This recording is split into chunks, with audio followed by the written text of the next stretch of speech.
rencana investasi 12 sampai 14 kapal. Mungkin mainly memang akan lebih banyak kapal second hand karena memang kita untuk menggrab market atau bisnis di 2023. Dan capex yang kita alokasikan sendiri kurang lebih 300 juta dolar, tapi tidak cukup, memang kita masih membutuhkan support dari lenders ya, dari perbankan untuk bisa mendukung pendanaan dari investasi-investasi ini. Dan tadi kita juga sudah sempat sampaikan bahwa memang kita dapat support dari banyak bank domestik Indonesia maupun dari bank luar negeri yang sudah menjadi partner PT Pertamina International Shipping dalam beberapa tahun terakhir. Oke, sebetulnya secara pembagiannya dari 300 juta ini untuk capex, bagaimana pembagiannya Pak Yoki? Ya, 300 juta tadi hanya untuk kapal saja. Oke. Jadi kita memang sudah merencanakan sejumlah investasi kapal tanker, baik itu kapal minyak untuk angkutan minyak mentah, ada seperti kapal Suezmax yang itu yang kurang lebih kapal yang bisa mengangkut minyak mentah up to 1 juta barrel. Juga ada kapal LNG, kita juga sudah mulai akan masuk ke kapal LNG, jadi kapal LNG yang sudah modern, yang kapasitasnya sampai 175.000 meter kubik ya. Dan juga ada juga kapal-kapal untuk kapal dry bulk, jadi kita juga sudah mau mulai merambah masuk ke angkutan-angkutan yang masih related dengan sektor energi ya, kurang lebih begitu.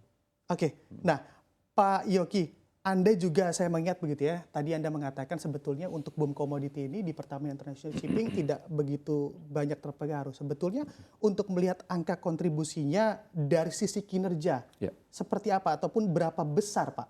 Ya, jadi kan kami ini di PT Pertamina International Shipping ini kan adalah induknya dari subholding Integrated Marine Logistics di Pertamina.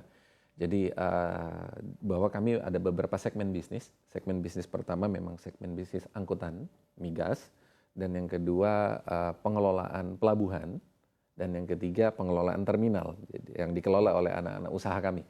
Nah, dari sisi kontribusinya sendiri memang dari sektor angkutan dalam negeri dan luar negeri itu memang masih berkontribusi 85% terhadap revenue-nya PT Pertamina International Shipping. Dan 15%-nya melalui bisnis lainnya dari pelabuhan dan terminal tadi. Oke. Jadi memang kami masih sangat besar di angkutan, dari 85% tadi, 75%-nya di domestik, 10%-nya internasional. Nah ini yang ke depan, investasi yang kami lakukan, targetnya adalah mendorong pertumbuhan dari bisnis internasional yang di luar bisnis Pertamina. Karena dengan bisnis Pertamina sendiri, domestik bisa dikatakan sudah cukup saturated, yang pertumbuhannya juga tidak sesignifikan bisnis luar ya. Hanya 2-3% per tahunnya. Itu pun sangat bergantung dengan peningkatan volume oil and gas di Indonesia. Oke. Nah ini dari sisi laba bersih di tahun 2023 ini ada di angka berapa Pak? Dan kenaikannya berapa persen apabila kita bandingkan dengan tahun lalu? Tahun lalu kita di 127 juta dolar.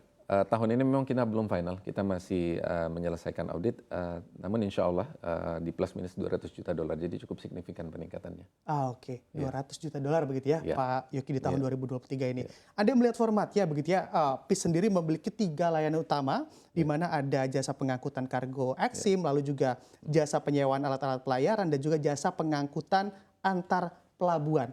Dari sisi kinerja juga kontribusinya seperti apa dan besar kemana Pak Yoki? Itu tadi sudah saya sampaikan tadi. Dia memang masih terbesar di sektor angkutan.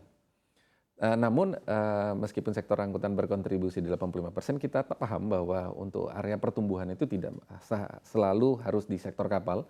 Kami pun di sektor lainnya, sektor terminal. Saat ini kami mengelola 6 terminal oil and gas, jadi 4 terminal BBM dan 2 terminal LPG. Kami juga mengelola lebih dari 100 pelabuhan milik Pertamina. Nah, kami melihat bahwa area pertumbuhan kami juga di sektor terminal juga cukup potensial. Jadi kami sedang melakukan diskusi penjajakan dengan beberapa partner untuk investasi di terminal migas, khususnya di luar negeri. Saat ini bahkan ada 2 potensial partner untuk kita melakukan investasi terminal LNG, satu di Korea dan satu lagi di US. Memang masih dalam tahap penjajakan awal. Namun kami melihat bahwa ini future-nya dari bisnis anak usaha kami yang mengelola terminal, yaitu PT Pertamina Energy Terminal. Tentunya tadi sudah saya sampaikan kalau di sektor kapal kita melihat memang masih andalan kami. Jadi tadi 300 juta dolar akan kami alokasikan, namun untuk bisnis-bisnis lain juga kami mengalokasikan sejumlah capex.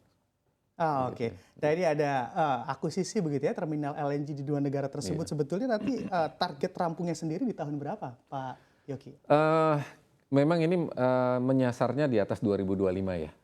Jadi namanya proyek-proyek migas ini kan memang dari mulai direncanakan sampai on stream atau mulai beroperasi itu memang biasanya lebih dari 4-5 tahun ya. Jadi memang ini untuk jangka panjang. Ah, Tapi oke. memang perencanaannya, diskusinya dengan potensial partner sudah mulai dari sekarang. Oke, untuk Iya. terminal LNG ini akan berkontribusi seberapa besar sih Pak untuk kinerja dari Iya. Pertamina International Shipping sendiri? Belum ada angka yang pasti, karena memang seperti saya sampaikan tadi, masih diskusi tahap awal, penjajakan dan lain-lain. Namun menurut kami ini cukup signifikan ya untuk mendorong pertumbuhan perusahaan baik dari sisi aset maupun dari sisi revenue.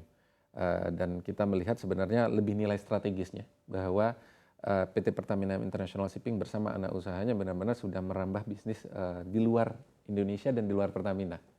Nah ini satu langkah positif yang kami harapkan ini akan menjadi cikal bakal pertumbuhan ke depan dan mewujudkan memang cita-citanya PT Pertamina International Shipping sebagai Asian leading logistic provider ya di Asia. Itu Oke. cita-cita.